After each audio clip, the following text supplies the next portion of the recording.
কোন মৃত্যুর পদযাত্রীকে আপনি বলবেন না পড়েন কালেমা লা ইলাহা ইল্লাল্লাহ, এটা বলা নিষেধ হাদিসে। কারণ ওই সময় কি বলতে হবে জানেন? তারে কিচ্ছু বলা যাবে না, শুধু আপনি তার কানে কানে কালেমা পড়তে থাকবেন, কিন্তু কখনো বলবেন না মা ভাই পড়ো লা ইলাহা ইল্লাল্লাহ, এটা বলা নিষেধ। কারণ মৃত্যুর সময় আজরাইল যখন পাশে বসে, প্রত্যেকটা মানুষের এই পশমের গুঁড়া দিয়ে বাবা ঘাম বের হতে থাকে। মৃত্যুর যে কি যন্ত্রণা এটা আমি আপনাদের বুঝাইতে পারবো না। বিশ্ব নবী সময় পাইছেন, নবী বইলে বুঝাই গেছে। কারণ আপনারা আমারে তো আর সময় দিবে না। নবী বলছে আমার মৃত্যুর আধা ঘন্টা আগের থেকে মৃত্যুর কষ্টটা অনুভব করতে দিবা। ও ভাইজান, নবী তার উম্মতকে বলে দিয়া যাইতেছে। এই জন্য হাদিসে আসছে বুখারীতে, আয়েশাকে আয়েশা দা সাকরাতুল মউত, ও আয়েশা মৃত্যু এত কষ্টকারী, আয়েশা এত কষ্টকর।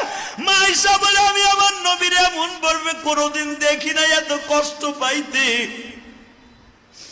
নবীর আজরাইল সময় দিছে বিদায় বাবা বলে যাইতে পারছে।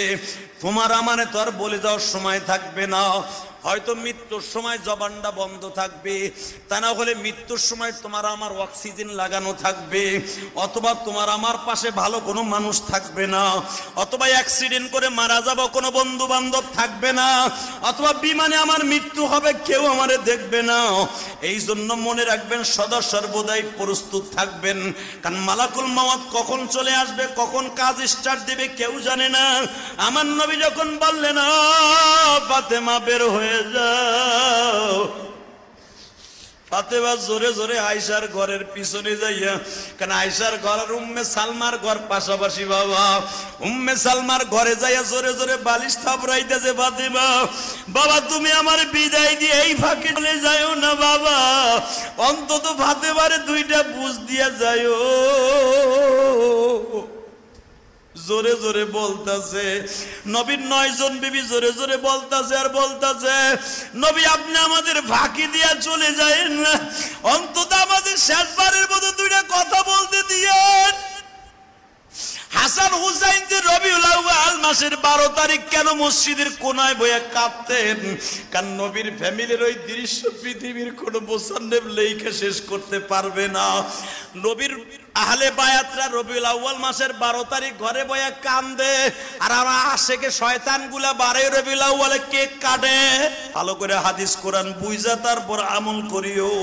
ঘরের মধ্যে জোরে জোরে আওয়াজ হইতেছে। আজরাইল বিশ্বনবীর বলতেছে ইয়া রাসূলুল্লাহ আপনার ফাতেমারে নিষেধ করেন কান্নাকাটি করতে। নবী আমার বললেন তাহলে আমার এখান থেকে সরো, ফাতেমারে একটু ডাক দাও। ও মা, মা, হাদিস বুঝছেন বুখারীর হাদিস, মা, মা বলতে তো ফাতেমা ছাড়া কেউ নাই।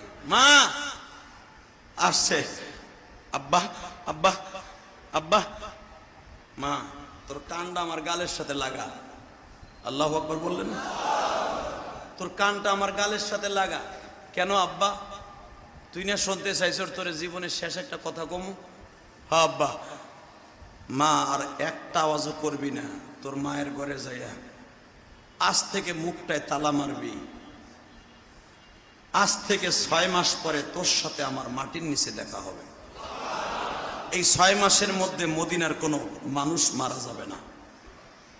6 মাস পরে তোর সাথে আবার দেখা হবে। তোর কান্নায় জিবরাইল মাইন্ড করছে, আজরাইল মাইন্ড করছে, তোরে কানতে না করে তুই কাঁদলে বলে আল্লাহর কলিজায় আঘাত লাগতাছে।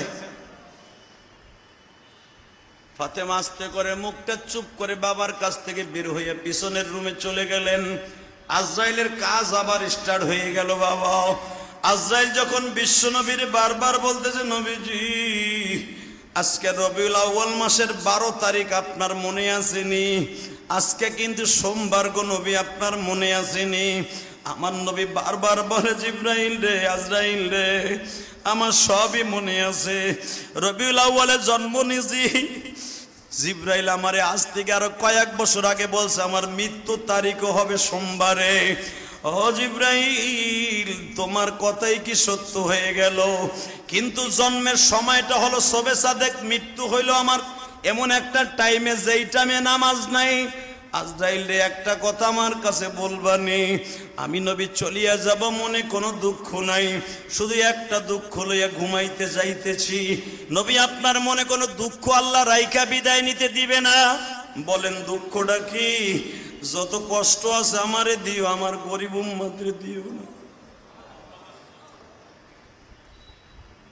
হুজুর আপনার উম্মতের সাথে আল্লাহর ওয়াদা হয়ে গেছে, আপনার উম্মত মায়ের স্তনের দুধ খাইয়া 6 মাসের বাচ্চা, দুধের স্তনের বোটা টানতে টানতে জিহ্বা দিয়ে যেমন কখন ঘুমায়া যায়, ওই বাচ্চাটা যেরকম ঠিক পায় না, আপনার উম্মত গুলা আশেকে রাসূল গুলি দুধ খাওয়া বাচ্চার মতো খাইতে খাইতে কালেমা পড়তে পড়তে নামাজ পড়তে পড়তে আল্লাহর ইশকের আগুন দিয়ে কলিজা জ্বালাইতে জ্বালাইতে আল্লাহকে ডাকতে ডাকতে দুরূদ পড়তে পড়তে পড়তে পড়তে কখন জানটা বের হয়ে যাবে সে নিজেও ঠিক পাবে না। দুধ খাওয়া বাচ্চার মতো আপনার সন্তানগুলো, আপনার উম্মতগুলো মৃত্যু হয়ে যাবে।